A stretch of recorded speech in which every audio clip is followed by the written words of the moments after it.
Yung itsura ni Franz Castro, galit na galit, oh. Wala rin po akong tiwala na magkakaroon ng partial investigation patungo doon dahil alam naman natin, tauhan nila yung involved. Ayaw niya pong pagkatiwalaan ang AFP dahil nga po kalaban po nila yan. And in addition to that, tayo po kasi ay recommendatory lamang ang pwede po natin na gawin. Pero hindi po kasi tayo ang tagalitis. Alam nyo naman pala talaga yan, Joel Chua, nung simula pa lang eh. Ba't kayo nagsayang ng oras dyan? Dahil ba natakot kayo sa banta ng iglesia na magkakaroon sila ng malawakang rally o protesta sa ginagawa nyong kalokohan about po dito rin sa impeachment na sinampa po nito Makabayan Black, ay madadamay kayo mga kongresista dyan dahil malapit na po ang eleksyon.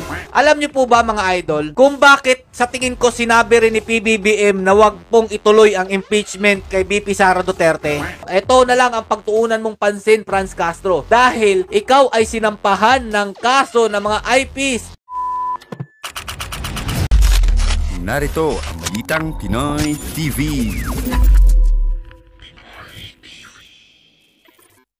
Yo, what's up mga lods? It's Miguel Peps TV. Welcome back po sa ating channel. Nalungkot po si Franz Castro dahil nga po dito sa last hearing. Mamimiss po ba niya si VP Sara Duterte dito po sa tinatalakay niyang confidential fund? Sigurado ako mga idol, marami rin po dito mga nalulungkot dahil nga po nadismaya, hindi po matutuloy na yung hearing nila about sa confidential dahil transfer na po ng Congress. Ito po sa naaayon dapat na mag-iimbestiga about dito, hindi naman dapat talaga to sa Congress tinatalakay. Pakinggan nyo at panoorin ang sinabi po ni Joel Chua dito na para pong ayaw maniwala ni Castro sa mga sinasabi nito at nakukulangan yata sa naging investigasyon dyan po sa Kongreso. Maraming salamat po, Congresswoman Franz Castro. Unang-una po, meron na po tayong may mga hinahing po na impeachment proceedings sa ating Vice Presidente at sa akin pong pagkakalam, ito po ay kaugnay sa confidential fund. So ito po ay dudulugin na sa pag ito po ay na-refer sa Committee on Justice. So sa akin pong paniniwala na yun na po yung at yun din po yung mga suggestion ng ating mga miyembro, doon po tutumbukin yung investigasyon. Ayan mga Lodi. Ititigil na po kasi nila dito ang about po dyan sa investigasyon dito po sa confidential fund daw po kuno na winaldas daw po kuno ni VP Sara Duterte ang 125 million ng ilang araw. So ito mga idol no, bigla yata kumambyo si Rep Joel Chua. Dahil nga po, meron pong babala sa kanila ang INC na alam ko pong ikinatakot din po nila ito. Panoorin nyo po mga idol ha, kung ano po ang naging opinion nitong mga kongresistang ito sa nangyari. Pangalawa po, nagsalita na rin po yung AFP na nagkakaroon na rin po sila ng internal investigation patungkol po dito sa pangyayaring ito.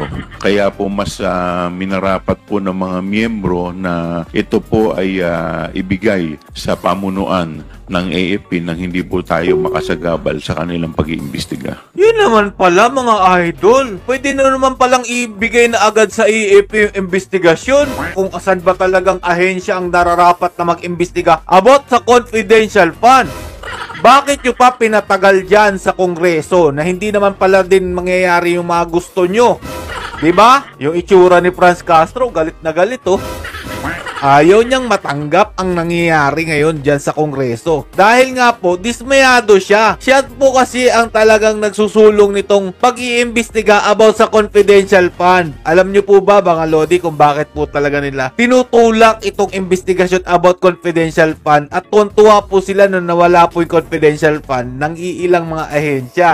O ito mga Lodi ha, ano pong reaksyon ni Franz Castro dito? Ginagalang ko Mr. Chair, no? I respect po yung decision ng member ng Committee on Good Government and Accountability. Pero I just would like to put on record po yung aking manifestation na ako po yung yung nag siwalat ng tungkol dito sa confidential fund. So, hindi po ako na kumbaga nasasapatan na matigil na doon sa AFP dahil alam naman natin, no, hindi rin po ako, wala rin po akong tiwala na magkakaroon ng partial investigation patungo doon dahil alam naman natin, tauhan nila yung involved, di ba?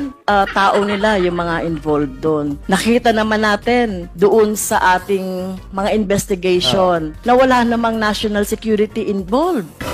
Ayaw niya pong pagkatiwalaan ang AFP dahil nga po kalaban po nila yan. Yung confidential fund kasi, ginagamit talaga yan para sugpuin itong mga salot ng lipunan. Kaya po, init po sila dyan sa confidential fund ni VP Sara Duterte dahil nga po, nung time po na yan, nandun po siya sa Department of Education at talagang pinupuntirya ng mga salot ng lipunan, yung mga nagre-recruit ng mga kabataan para sumali sa kanilang grupo, nandyan po talaga nagmumula sa mga eskwelahan. Tapos, syempre, paano kang kakampihan ng AFP? Kalaban nga po ng AFP, ng mga pulis, ng mga uniform personnel, ito pong mga salot ng lipunan na kampon po ni Joma Sison.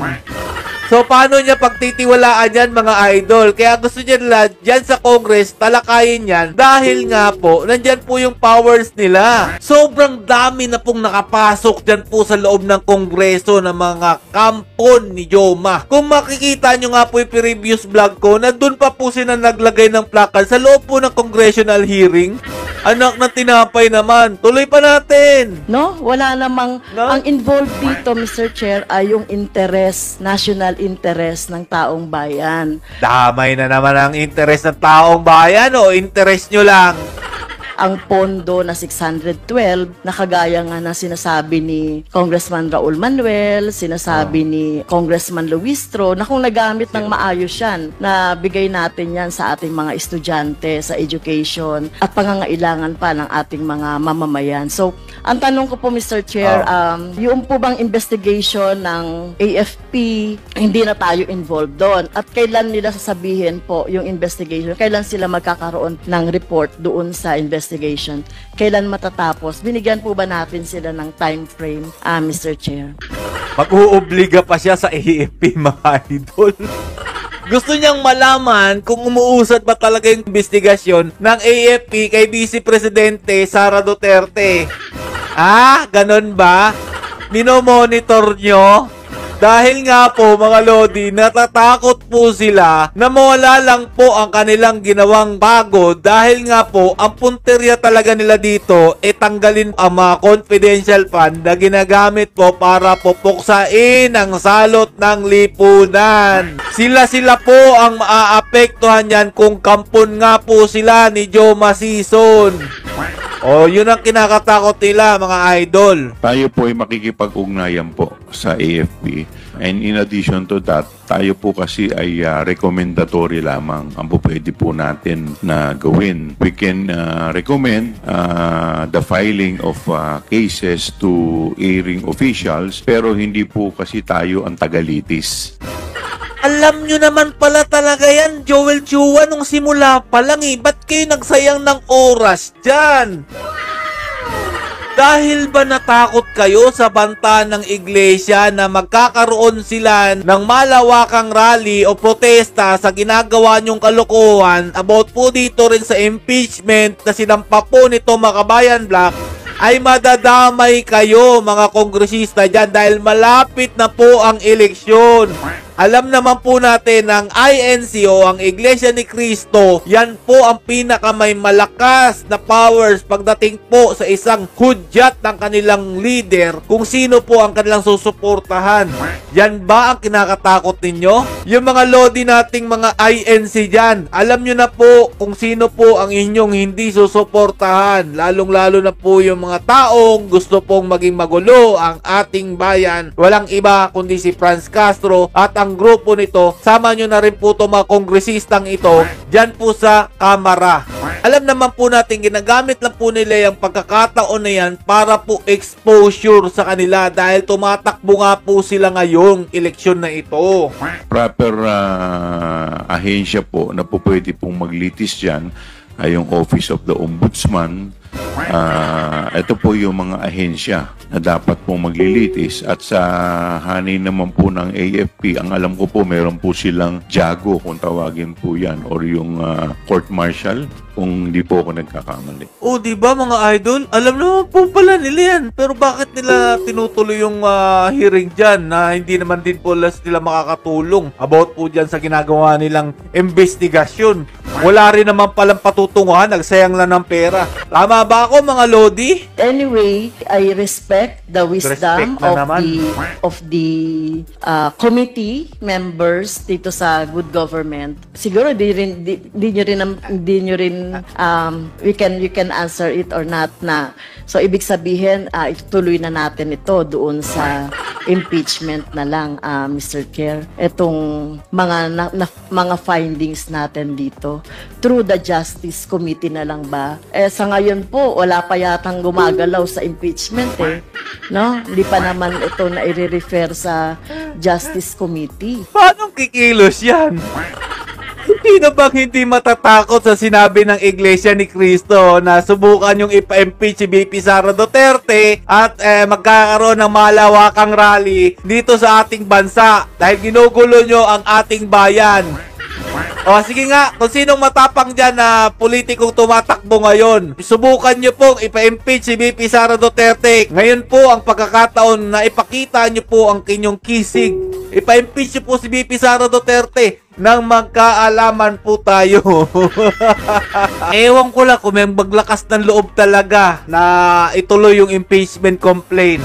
O dito nga, ang reaksyon po nila ay sobrang lulungkot po na mga kabayan black dito po sa naging desisyon ng ating Congress. Dahil nga po, hindi po nila naisakatuparan ang kanilang tunay na planong impeachment.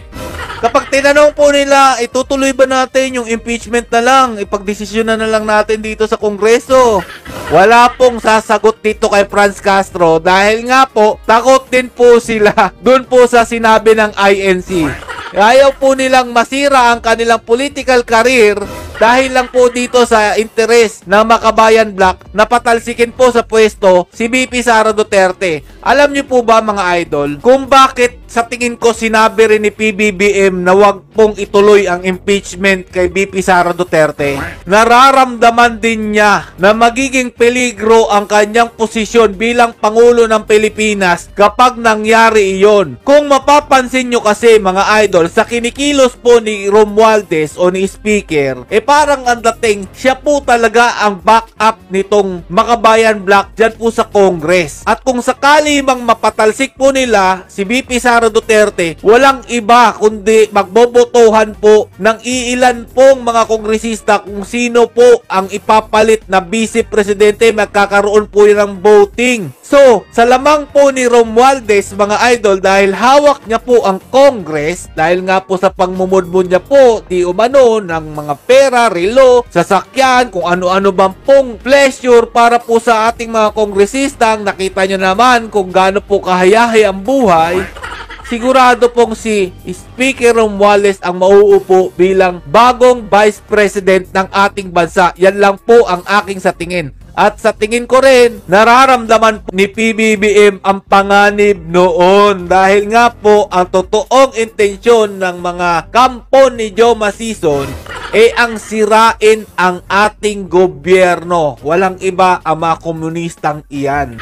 Kaya rin siguro pinahinto niya yung impeachment na yan mga Lodi. Magaling din, magaling, bravo! Nag-iisip din pala mga idol. So dito, Franz Castro, ito na lang yung pagtuunan mo ng pansin dahil ayaw na talaga sa inyo ng taong bayan. Banggit kayo ng banggit ng salitang taong bayan dahil ginagawa nyo to para po sa kaalaman ng taong bayan, para po ingatan ang kaban ng taong bayan. Puro po reklamo na ang taong bayan sa nangyayari dyan po sa mga lugar na sinasakop ng grupo po ni Joma. Salot na po ang tawag sa inyo. Gustong sirain ang ating gobyerno. Women support to the end NPA. Ang dami pong gustong matapos na po itong CPP, NPA, NDF na to mga idol. Hindi lang po ito unang beses na nangyari na marami po nagpo-protesta sa kanila. Dapat po maging mapagmatsyag po tayo dahil tumatakbo po uli sila sa posisyon ng gobyerno. Wag na po natin silang pagbigyan pa kung ayaw nyo po maging magulo lalo ang ating sambayanan.